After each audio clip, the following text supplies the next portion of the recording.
Corona संकट में नए साल का जश्न भले ही थोड़ा फीका रहे, लेकिन आपकी जिंदगी में 1 जनवरी से बहुत कुछ बदलने वाला है। मोबाइल, कार, टैक्स, बिजली, सड़क और बैंकिंग जैसी तमाम जरूरी चीजों के लिए नए नियम लागू होने वाले हैं। अगर आप इन बदलावों को लेकर पहले से तैयार रहते हैं तो आपको फायदा होगा। नया साल 2021 अपने साथ बहुत कुछ नया लेकर आने वाला है। आपके घर का कैलेंडर ही नहीं, बल्कि आपकी और हमारी जिंदगी से जुड़ी बहुत सारी चीजें 1 जनवरी 2021 से बदलने वाली हैं। हम यहाँ पर आपको बताने जा रहे हैं ऐसे ही वो 10 बड़े बदलाव जिन्हें जानना आपके लिए बेहद जरूरी है। बढ़ती इनपुट लागत के प्रभाव से निपटने के लिए मारुति सुजुकी इंडिया और महिंद्रा 1 जनवरी से वाहन की कीमतें बढ़ाएंगे। गाड़ियों पर 1 जनवरी 2021 से टोल पार करने के लिए फास्टैग जरूरी होगा। बिना फास्टैग के नेशनल हाईवे टोल पार करने वाले चालकों को 2 गुना चार्ज देना होगा।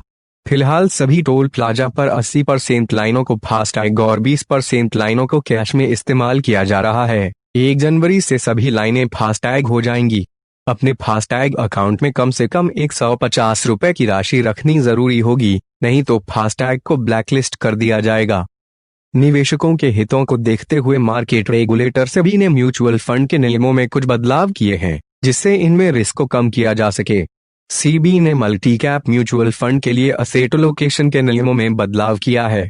नए नियमों के मुताबिक अब फंड्स का 75% हिस्सा इक्विटी में निवेश करना जरूरी होगा, जो कि अभी न्यूनतम 65% है। सेबी के नए नियमों के मुताबिक मल्टी कैप फंड्स के स्ट्रक्चर में बदलाव होगा।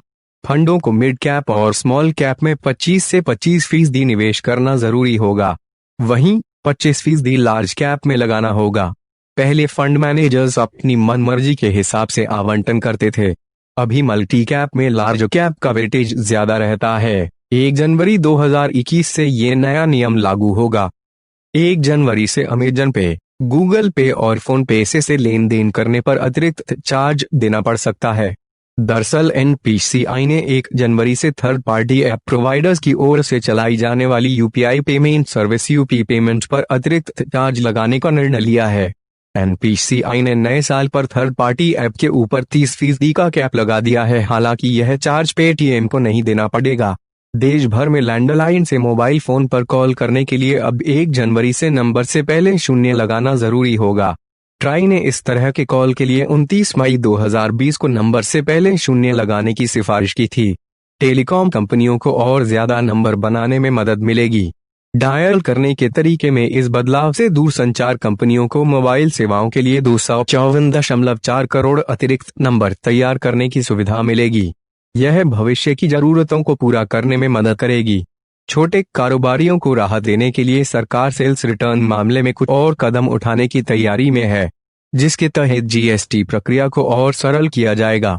खबर के मुताबिक इस नई प्रक्रिया में सालाना 5 करोड़ रुपए तक का कारोबार करने वाले छोटे कारोबारियों को अगले साल जनवरी से वर्ष के दौरान सिर्फ 4 सेल्स रिटर्न फाइल करने होंगे। इस समय कारोबारियों को मासिक आधार पर 12 रिटर्न GSTR-3 भी दाखिल करने होते हैं। इसके अलावा 4 GSTR-1 भरना होता है। नया नियम लागू होने के बाद टैक्स पेयर्स को केवल 8 रिटर्न भरने होंगे। इनमें 4 GSTR-3B और 4 GSTR-1 रिटर्न भरना होगा। 1 जनवरी से आप कम प्रीमियम में सरल जीवन बीमा स्टैंडर्ड टर्म प्लान पॉलिसी खरीद सकेंगे।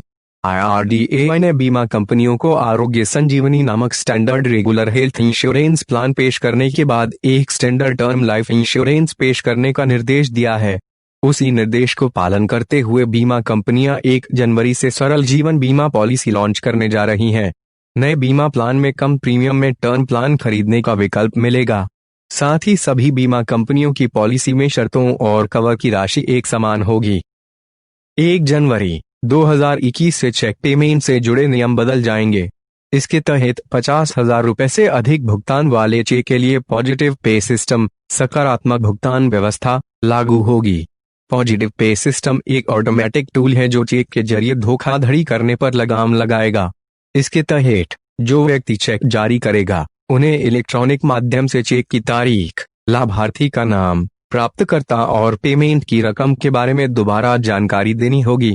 चेक जारी करने वाला व्यक्ति यह जानकारी SMS, mobile app, internet banking या ATM जैसे इलेक्ट्रॉनिक माध्यम से दे सकता है। इसके बाद चेक पेमेंट से पहले इन जानकारियों को क्रॉस चेक किया जाएगा। अगर इसमें कोई गड़बड़ी पाई जाएगी, चेक से भुगतान नहीं किया जाएगा। सरकार बिजली उपभोक्ताओं को नए साल का तोहफा दे सकती है। बिजली मंत्रालय 1 जनवरी से उपभोक्ता के अधिकार के नियमों को लागू करने की तैयारी कर रहा है। इसके बाद बिजली वितरण कंपनियों को तय अवधि के अंदर उपभोक्ताओं को सेवाएं उपलब्ध करानी होंगी। ऐसा करने में अगर वो नाकाम रहती हैं तो उनसे उपभोक्ता जुर्माना वसूल सकता है। नियमों के मसौदे को कानून मंत्रालय को भेजा गया है। मंजूरी मिलने के बाद नया कनेक्शन लेने के लिए उपभोक्ताओं को ज्यादा कागजी कार्यवाही की जरूरत नहीं होगी। कंपनियों को शहरी क्षेत्र में 7 दिन, नगर पालिका क्षेत्र में 15 और ग्रामीण क्षेत्रों में 1 महीने के अंदर बिजली कनेक्शन देना होगा। व्हाट्सएप 1 जनवरी 2021 से कुछ स्मार्टफोन में काम करना बंद कर देगा। इसमें एंड्रॉयड और आईफोन दोनों शामिल हैं। व्हाट्सएप पुराने वर्जन के सॉफ्टवेयर को सपोर्ट नहीं करेगा। रिपोर्ट के मुताबिक iOS 9 और एंड्रॉयड 4.0.3 ऑपरेटिंग सिस्टम से भी पुराने वर्जन पर चलने वाले स्मार्टफोन्स पर व्हाट्सएप काम नहीं करेगा। आईफोन 4 या इससे पुराने आईफोन से भी व्हाट्सएप का सपोर्ट खत्म किया जा सकता है। हालांकि इससे अगले वर्जन के आईफोन यानी iPhone 4S, iPhone 5S, iPhone 5C, iPhone 6, iPhone 6s में अगर पुराना सॉफ्टवेयर है तो इन्हें अपडेट किया जा सकता है। एंड्रॉयड 4.0.3 से भी पुराने वर्जन पर चलने वाले स्मार्टफोन्स पर व्हाट्सएप का सपोर्ट नहीं मिलेगा।